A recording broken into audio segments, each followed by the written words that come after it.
흉터의 종류에 대해서 2차적으로 알아보겠습니다.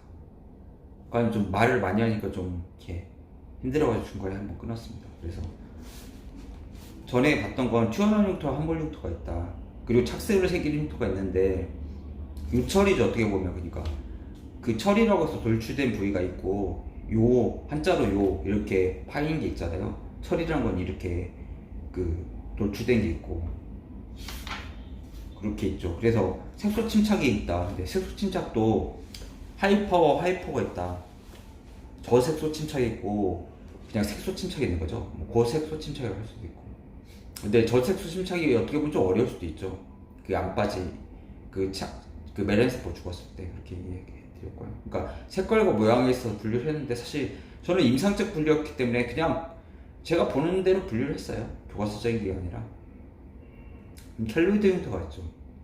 켈로이드 흉터는 외부 자극에 피부가 과민하게 반응한 것으로 확실한 원인이 알려지지 않았지만 유전적 경향이 있다. 또 이게 보면은 몸 상태가 안 좋으면 생기고 안 생기고 그러더라고요. 그러니까 보통 과도하게 흉터가 튀어나온 모양의 흉터가 생길 수 있으면 진피의 결함 정도가 심각해 치료 시 오랜 시간이 필요하다. 쉽지 않죠. 그 불주사 흉터 있었잖아요. 예전에 BC 맞았을 때 보통 그 나이 많은 사람들은 이게 이쪽쯤에 좀 볼록 튀어나온 사람 있잖아요. 근데 그것도 사실 켈로이드가 아니에요. 그러니까 물어보는 사람들이 보통 있는데 비후성 반응이죠. 반응 흉터를 말하는 거고 비후라는 건 살집비의 두터울 후자잖아요. 한자로 하이퍼트로피가 됐다는 거죠. 그러니까 이게 튀어나온 거죠. 그러니까 그 부주사 흉터는 근데 켈로이드 흉터는 엄청 징그러요. 사실 제가 보기에도 많이 봐도 엄청 이렇게 소세지처럼 부풀어 오르죠. 빵에 효모 넣으면 막 이렇게 부풀어 오르잖아요. 진짜 많이 부풀어 오르고 징그러울 정도로 이렇게 되는 거죠.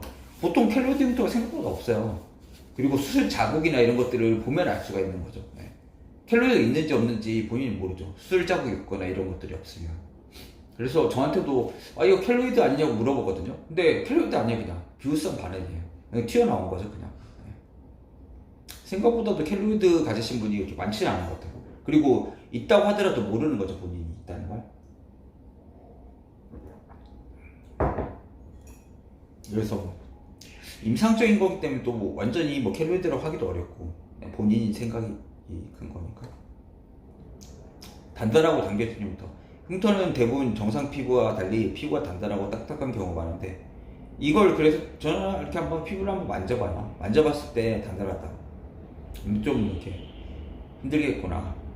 말랑말랑하다. 좀 좋겠구나. 그런 게 좀 있죠. 그리고 그것도 있죠. 겉보기에는 또 그것도 있고 그 질감이 있고 침을 찔러봤을 때 질감이 있죠. 그래서 침이 안 들어간 분 있어요. 막 이걸 억지로 넣으려고 해도 침 자체가 일반 한용 침보다 굵거든요. 근데도 안 들어가요. 진짜. 그러다가 몇 번 시술 받으면 그게 좀 풀려가지고 들어가신 분이 있고, 그러니까 침을 놨을 때 저항감이 있다. 오래 해야 되는 거죠. 근데 그건 시술해보기 전까지는 이분이 좋아질지 안 좋아질지 예후를 모르는 거죠. 해봐야 하는 거죠. 피부 구축이 심한 흉터의 경우 충분한 피부 재생 시간이 필요하다. 그 구축이 당겨지는 거죠. 구축이라는 건 당길 구자에 수축할 수축자.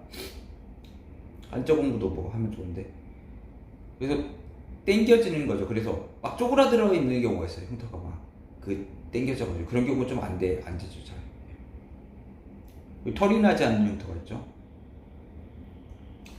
이게 보세요. 피부 우리가 피부 치료할 때 잠깐 그걸 아는데 피부 구조 표피랑 진피가 있죠. 그 에피더미스가 있죠. 에피라는 건 위란 뜻이잖아요. 겉에 겉에. 그리고 이 살색 부분 진피가 있죠. 뭐 여기에 이게 보면은 여기 털이 있잖아요. 근데 환자분이 이렇게 만져가지고 이게 다 빠졌어요. 탈모가 진행되고 있어요. 제 머리털까지. 그래서 이게 털이 이게 완전히 모은 안이 있을 거 아니에요. 주머니, 털의 주머니, 그리고 목은 뿌리가 있죠. 이게 날라가 버릴 수 있어요. 화상부터 입은. 아니면 뭐 여기에 베었거나. 그러면 이게 그 털이 안 나는 거죠. 네. 털이 나지 않는 흉터도 우리 몸은 대부분 털이 덮여있지만 흉터가 있을 경우 털이 나지 않는다. 근데 기능적으로 만약에 그게 중지됐을 때는 털이 흉터가 재생되면서 털이 나는 경우가 있죠. 굉장히 해피한 경우죠. 하지만 그 몸에 털이 많다면은 깔끔하지 못해 제모도 하지만 머리카락이나 눈썹, 남자의 턱 수염은 또 있어야 되죠. 그리고 없으면은 이상하죠. 거기만 딱 그 해보니까. 그래서 일부 수염 기른 분도 있죠. 그리고 그 머리 흉터 같은 경우는 머리카락 길러가지고 이렇게 하죠. 근데 저같이 이렇게 짧게 깎으신 분들은 또 흉터가 드러나잖아요. 예, 그렇게 하신 분들은.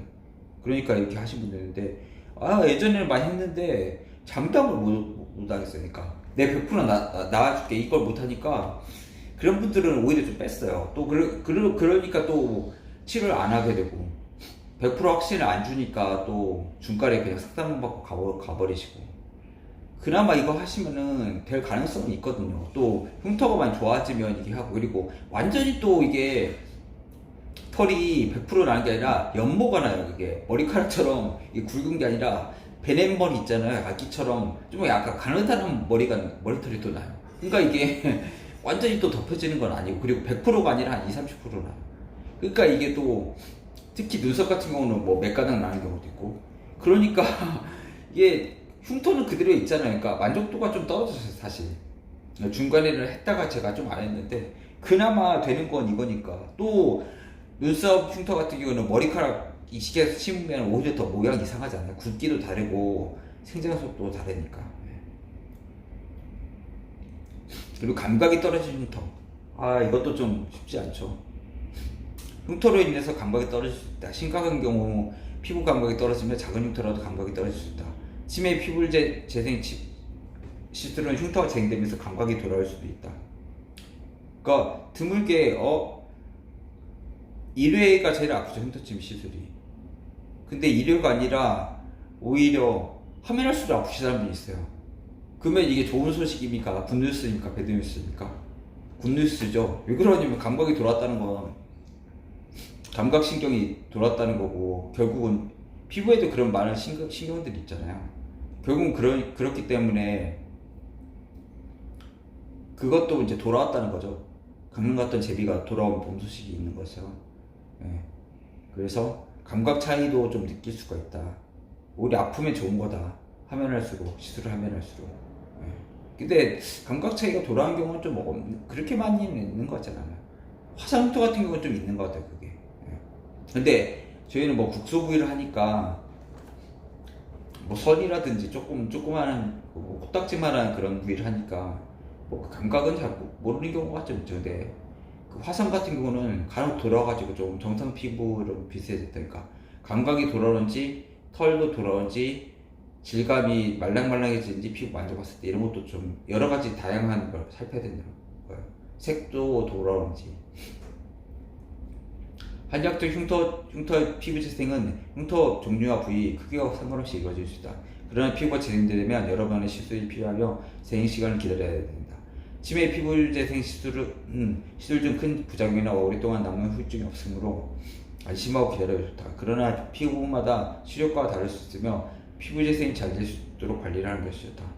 흉터 부위를 잘라내는 흉터 성형과 달리 한약적 피부 재생 시술은 흉터만 치료되는 것이 아니라 피부가 재생되면서 정상 피부에서 느낄 수 있는 피부 모양, 색, 촉감, 털, 감각 등이 함께 진행될 수 있으므로 자연스럽고 효율적인 치료를 할 수 있다. 이것도 같이 봐야 된다는 거죠. 예의로 봤을 때.